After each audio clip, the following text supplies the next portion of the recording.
11 მოგცა.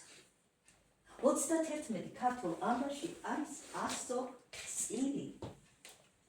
ის იოანეს ზოსიმეს ცნობილი წილი 4000 წლის მარაგს რომ ინახავს და წილი იგივე წულია, უფლის წულია, იგივე შვილია. შვილი მზის ეს წილიო, მზის წილია.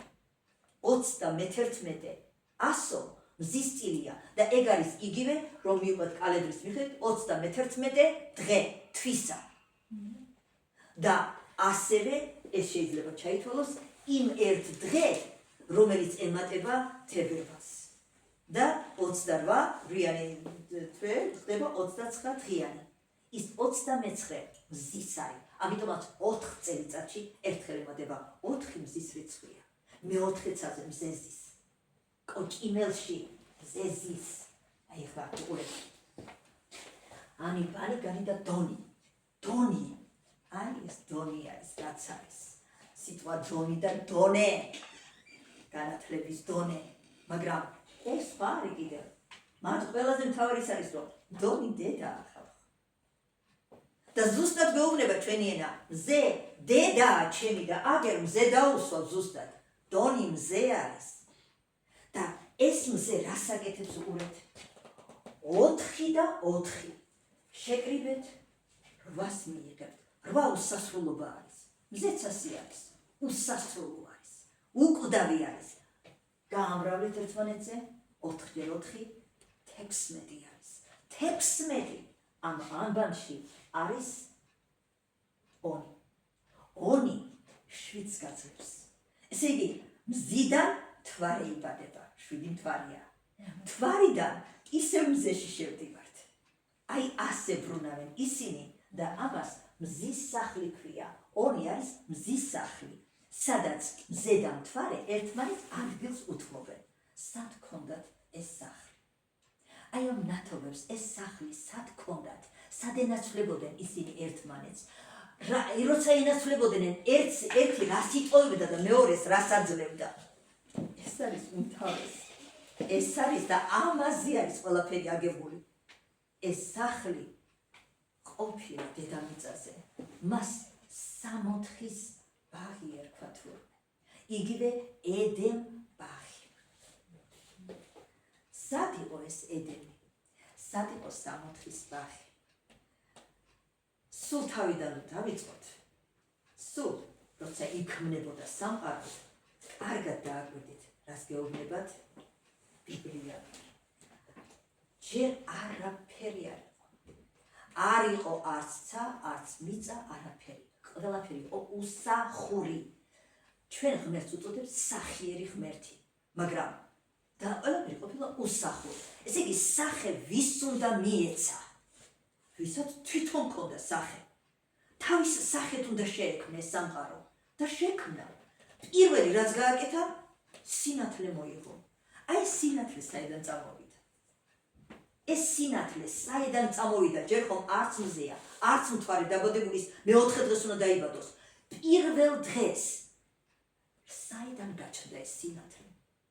აი ეს არის ხომ საოცარი. და მოიღო რა ღმერთმა მამამ ეს სინათლე. ამას არავინ არ ხედავს, ვერავინ ვერ ხედავს, ჯერ არ არის სამყარო გაჩენილი, დაბადებული, მხოლოდ სული წმიდა იძვრის წყალს ზემოთ. ღვრიე წყალჩა სახვის წყლებია. აი ახალი სამყარო უნდა მოიბადოს და ვინ ბადებს კრუხივით აზის ზეთ სული წმიდა. ამ წლებს სული წმიდისგან უნდა მოიბადოს. მაშინ ის რა ნათელია? ხელთუქმნელი. ის უხილავი ნათელია, რომელიც მანამდე არ ჩანდა.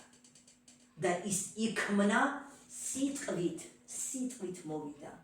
და ეს პირველი სიტყვა იყო ნათელი. იქმენი ნათელი თქვა ღმერთმა და იქმნა ნათელი. თქვენი აზრით ღვთისაგან წარმოქმნილი ეს ნათელი დღეს როგორ უნდა შეფასდეს? ვინ არის ის, რომელსაც სახე მიეცა? ნათელს, სინათლეს მიეცა სახე. რომელი ნათელი არის ეს? ანუ ღმერთმა შვა საკუთარი ძე. ნათელი შვა.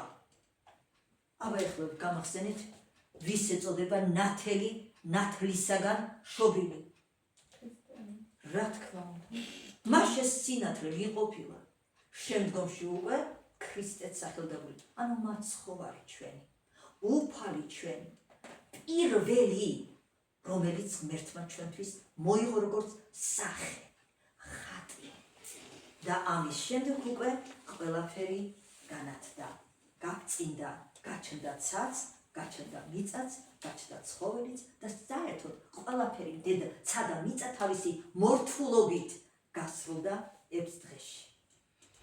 და სანამ დედაკაცად და მამაკაცად დედაკაცად შექმნიდა ღმერთი, მაშინ ვინ მოულენია ჯერ პირველ სინათლედ, რატომ არის ქრისტე თავი ეკლესიისა? ეკლესია კაცი არის. ამ შემთხვევაში კაცი ქალთან ერთად ქმნის ეკლესიას, ხო? მათი თავი ვინ იყო? თავი ნიშნავს უფროს. და ამის მერე კიდე ვინმეს ეჭვუნდა ეყარებოდეს, რომ ის ქრისტე არის ზუსტად თავი და თავი ეკლესიისა? და საიდან მოვიდა სინათლე? ციდან, ხო?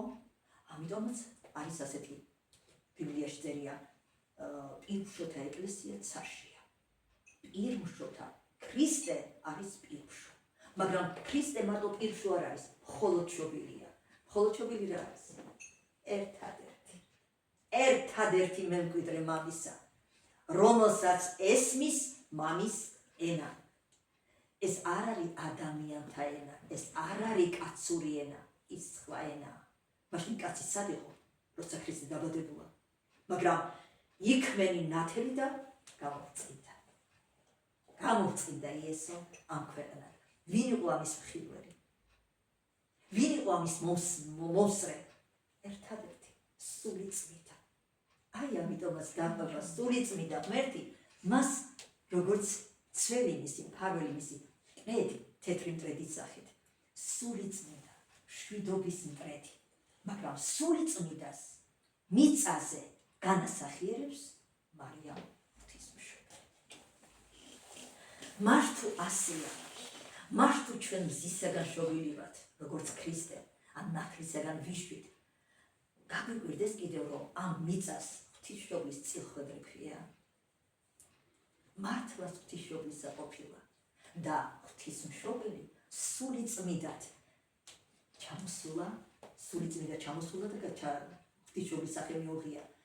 ამის მერე კიდევ ვინმე შეიძლება ეჭვი შეეპაროს, რომ ქართველი ამ ქვეყნად მხოლოდ იმიტომ მოდის, რომ მშვიდობა დაამყაროს ქვეყნიერებაზე, რადგან ეს მამისაგან მიეცა, როგორც ვალდებულება და ეს არის ტიტანი, ეს არის ადამიანი, ოღონდ ღვთიური, რომ შეუმოსავს ადამიანის ხორცით.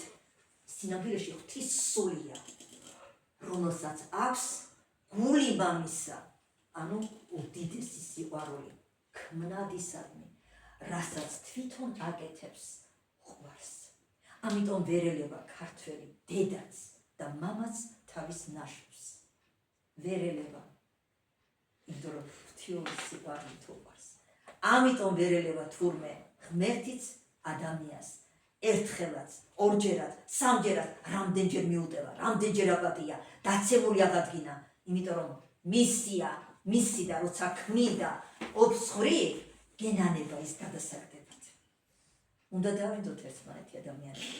ეს ღვთიური ვალია ჩვენი. პირველ რიგში ჰუმანოს, კაცთ მოყარენი, ჩვენ უნდა ვიყოთ მაგალითი, ჩვენ უნდა მივცეთ დანარჩენ მსოფლიოს.